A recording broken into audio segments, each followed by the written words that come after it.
તુક્કાબાજીનું વિશ્વ છે. લાગ્યું તો તીર, નહીંતર તુક્કો. એમાં આ બધા જ આ કરે છે.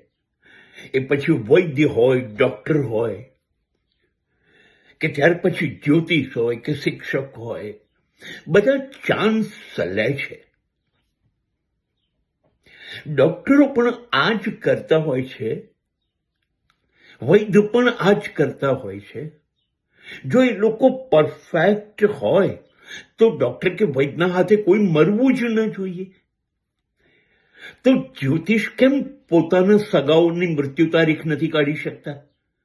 પોતાની મૃત્યુ તારીખ કેમ નથી કાઢી શકતા?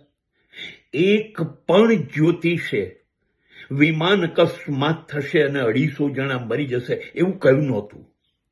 ને બધા જ તુક્કા લડાઈ રહ્યા છે.